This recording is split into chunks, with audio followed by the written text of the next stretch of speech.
अस्सलाम वालेकुम viewers, welcome to PT graphics. तो आज का हमारा लेक्चर है ऑल अबाउट स्ट्रोक्स। तो ये मैंने कुछ चीज़ें ड्रा करके रखी हुई हैं पहले से ही। सबसे पहले है हमारा फिल एंड स्ट्रोक्स। फिल का मतलब जो अंदर कलर वगैरह फिल किए हुए हैं, कोई भी सर्कल, रेक्टेंगल या कोई भी शेप जिसके अंदर हम कलर फिल करते हैं वो होगा हमारा फिल। और स्ट्रोक जो हमारी आउटर लेयर है वो स्ट्रोक होगी। ये हमारे पास है ओनली फिल। देखें, अगर हम इस पर क्लिक करते हैं तो हमारे पास ये स्ट्रोक ऑफ है, इसका ये ओनली फिल शो कर रहा है। इसी तरह ये है हमारे पास ओनली स्ट्रोक। अगर हम इस पर क्लिक करते हैं तो देखें हमारा फिल ऑफ है, ये ओनली स्ट्रोक शो कर रहा है। इसी तरह ये हमारे पास है स्ट्रोक सेंटर। इस पर अगर हम क्लिक करें तो जूम करके देखें तो ये देखें स्ट्रोक के बिल्कुल सेंटर में है ये लाइन जो हमें शो कर रही है। इसको अगर हम थोड़ा बड़ा या छोटा करेंगे तो ये स्ट्रोक दोनों जानिब बढ़ेगा, लाइन के ऊपर भी और नीचे भी, अंदर भी और बाहर भी, दोनों जानिब बढ़ेगा। और ये ऊपर अगर हम स्ट्रोक पे क्लिक करेंगे तो ये देखें कैप्स, कॉर्नर और अलाइन स्ट्रोक्स। तो ये हमारे पास स्ट्रोक सेंटर। ये आगे हमारे पास है स्ट्रोक इनसाइड। इस पर अगर हम क्लिक करें और ध्यान से देखें तो ये स्ट्रोक अलाइन टू इनसाइड ऊपर लिखा आ रहा है। तो अगर हम ये देखें तो लाइन स्ट्रोक के बिल्कुल बाहर वाली साइड पे, और इसे हम थोड़ा बढ़ाएंगे, छोटा बड़ा या छोटा करेंगे तो ये देखो स्ट्रोक अंदर की तरफ बढ़ रहा है, स्ट्रोक इनसाइड है। इसी तरह हमारे पास आगे है स्ट्रोक आउटसाइड।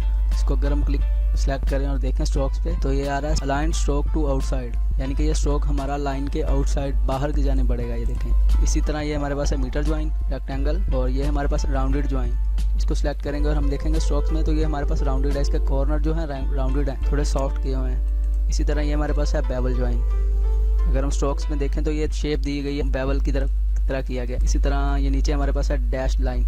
इसको अगर हम सेलेक्ट करके स्ट्रोक्स पे क्लिक करते हैं तो ये हमारे पास, इसको अगर हम ऑफ कर देंगे तो ये सिंपल लाइन है, डैश लाइन। अगर हम इसको ऑन करेंगे तो ये हमारे पास है डैश लाइन। और इसी तरह हमारे पास ये है डॉटेड लाइन। स्ट्रोक्स पे हम क्लिक करके देखें तो ये हमारे पास सिलेक्ट तो डैश डी है। अगर हमें डॉटेड लाइन बनानी है तो जितना हमारे पास लाइन की मोटाई होगी नहीं फासले में हमें उसे डॉटेड करना होगा। इसी तरह ये हमारे पास है शेपर टूल। इससे हम कोई भी शेप बना सकते हैं। हमने लाइन लगा ली, लाइन हम जैसे मर्जी लगा लें।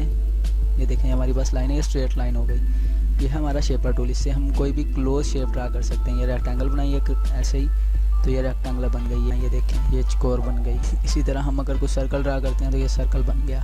शेपर टूल से हम शेप ड्रा कर सकते हैं। ये हमारी है पेंसिल टूल। तो पेंसिल का दोस्तों को बताइए पेंसिल कैसे वर्क करती हैं। तो पेंसिल से हम कोई भी शेप बना सकते हैं। ये देखें ऐसे ही कोई रैंडम शेप। पेंसिल टूल के नीचे हमारे पास है स्मूथ टूल। जिसको भी हम स्मूथ करना चाहते हैं उसको हम सिलेक्ट करेंगे और यहाँ से स्मूथ टूल सेलेक्ट किया। और इसी तरह ये स्मूथर टूल से हम थोड़ा स्मूथ कर सकते हैं चीज़ों को। ये थोड़ा सा हो गया। और स्मूथर टूल के नीचे ही है path eraser tool. Path eraser tool से हम सिर्फ आउटर लाइन इरेज कर सकते हैं। ये जिसकी भी हमने आउटर लाइन इरेज करनी है उसको सिलेक्ट किया और सिलेक्ट क्लिक करके ड्रैग करके लेकर जहाँ तक इरेज करनी है तो ये इतनी इरेज होगी। इसी तरह ये देखें ये इतनी इरेज हो गई। इसी तरह ये हमारे पास है इरेजर टूल। तो इरेजर टूल से हम अगर यहाँ से इतना इरेज करना चाहते हैं, ये पाथ को हम थोड़ा राउंडेड करना चाहते हैं तो ये देखें ये पाथ हमारा थोड़ा राउंडेड हो गया। इरेजर टूल से हम सिर्फ क्लोज शेप ही कर सकते हैं। ये देखें ये इतना ये किया, ये देखें ये शेप क्लोज हो गई। इरेजर टूल से हम ये नहीं कर सकते कि यहाँ तक इरेज किया तो ये सारी लाइन इरेज होगी, नहीं, ये उतना क्लोज हो जाएगा। लेकिन ये पाथ इरेजर टूल से हम ये पाथ ही इरेज कर सकते हैं। ये यहाँ तक हमने ये पाथ इरेज कर दिया। तो ये हमारे पास नीचे है ज्वाइन टूल। ये देखें इन दोनों को हमने यहाँ से ऐसे किया, ये हमारे पास ज्वाइन हो गई।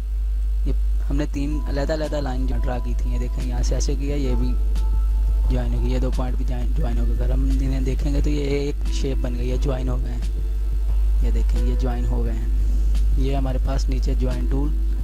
और ये हमारे पास ब्रश के साथ है ब्लू ब्रश टूल। ये भी ब्रश की तरह ही काम करता है। इसी तरह ये हमारे पास सीजर टूल। सीजर टूल से हम कोई भी पाथ जितना भी हम काटना चाहते हैं, कैंची की तरह से यहाँ से यहाँ तक हम पाथ काटना चाहते हैं तो ये हमारा पाथ यहाँ से यहाँ तक कट गया। ये देखें सीजर टूल के नीचे ही है नाइफ टूल।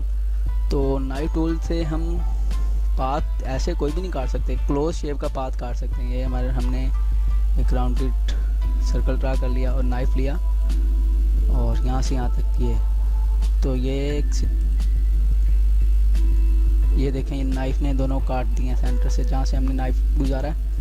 ये देखें ये, और इन दोनों को हम देखेंगे तो ये दोनों कट चुके हैं। ये देखें। तो आज के लेक्चर में इतना ही। मिलते हैं अगली वीडियो में। उतनी देर के लिए अल्लाह हाफिज़। दुआ में याद रखिएगा।